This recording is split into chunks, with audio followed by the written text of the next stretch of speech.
বাসায় মেহমান আসলে সবার আগে যেই ডেজার্টটা বানানোর কথা মাথায় আসে সেটা হচ্ছে ডিম ছাড়া সুজি আর দুধ দিয়ে বানানো এই পুডিং। এটা কিন্তু খেতে অসম্ভব মজার হয় আর একেবারে কম খরচে বাইরে তৈরি করে নেওয়া যায়। আর এই পুডিং বানাতে যা যা লাগে তা সবারই বাড়িতে কম বেশি থাকে। এই জন্য শুরুতে আমি 2 চা চামচ নিয়ে নিলাম কাস্টার্ড পাউডার। কাস্টার্ড পাউডার তো সবার বাসায় কম বেশি থাকে। তার মধ্যে আমি 3 টেবিল চামচের মতো পানি নিয়েছি। এবার পানির সাহায্যে কাস্টার্ড পাউডারটাকে ভালোভাবে গুলিয়ে আমি একটা সাইডে রেখে দিয়েছি। এখন এখানে ক্যারামেল তৈরি করে নিব। তার জন্য 3 টেবিল চামচ চিনির মধ্যে 2 টেবিল চামচ পরিমাণ পানি দিয়ে এটাকে ভালো করে আমি ক্যারামেল তৈরি করে নিয়েছি। ক্যারামেলটা কিন্তু আপনারা আপনাদের পছন্দ মতো রং অনুযায়ী করে নেবেন, তবে বেশি রং করলে কিন্তু এটা তেতো হয়ে যাবে। তারপর এখানে দিয়ে দিলাম 2 কাপ পরিমাণ দুধ। তার মধ্যে সামান্য পরিমাণ একটুখানি লবণ দিয়ে দিলাম। লবণের দেওয়ার পরে 1/2 কাপ পরিমাণ চিনি দিয়ে দিচ্ছি।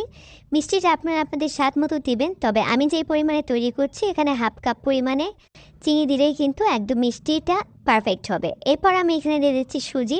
1/4 কাপ পরিমাণ সুজি দিয়েছি, মানে 1 কাপের 4 ভাগের 1 ভাগ।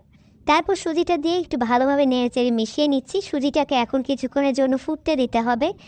যখন সুজিটা প্রায় অর্ধেকের মতো সেদ্ধ হয়ে আসবে এবং একটু ঘন হয়ে আসবে, তখন এখানে যে কাস্টার্ডের মিশ্রণটা শুরুতে আমি তৈরি করে রেখেছিলাম সেটাকে অল্প অল্প করে ছাড়তে হবে আর এইভাবে ঠিক নাড়তে হবে। যদি একসাথে পুরোটা কাস্টার্ড পাউডারের মিশ্রণটা ছেড়ে দেন তাহলে হবে কি এটা একদম দলা পেকে যাবে। তো অল্প অল্প করে দিবেন আর এভাবে মিশাবেন। একেবারে অনবরত নাড়তে হবে, তা না হলে কিন্তু একদম জমাট বেঁধে যেতে পারে। তো এভাবে একটু ভালোভাবে নেড়ে চেড়ে যতক্ষণ না পর্যন্ত একটু থকথকে হয়ে আসে ততক্ষণ কিন্তু নেড়ে নামিয়ে নিতে হবে। তো দেখতে পাচ্ছেন থিকনেসটা কেমন আছে। এখন আমি যেই পাত্রটা রেডি করে রেখেছিলাম ক্যারামেল দিয়ে সেটার মধ্যে এই মিশ্রণটাকে ঢেলে দিয়েছি।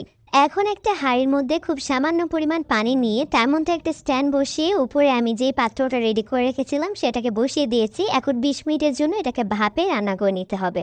20 থেকে 25 মিনিট ভাপে দিলেই কিন্তু এই পুডিংটা একেবারে তৈরি হয়ে যাবে। একটু কাঠি দিয়ে চেক করে নেবেন। তারপরে যেটা করতে হবে এটাকে ফ্রিজে একেবারে ঠান্ডা করে নিতে হবে, তা না হলে কিন্তু যখন এইটাকে কাটতে যাবেন তখন কিন্তু ভেঙে যেতে পারে। তাই একেবারে পুরোপুরি ঠান্ডা করে নিয়ে তারপর এই পুডিংটা কাটবেন। এতে করে এটা খেতে যেমন ভালো হবে আর খুব সহজে কিন্তু পুডিংটা বের করে নেওয়া যাবে।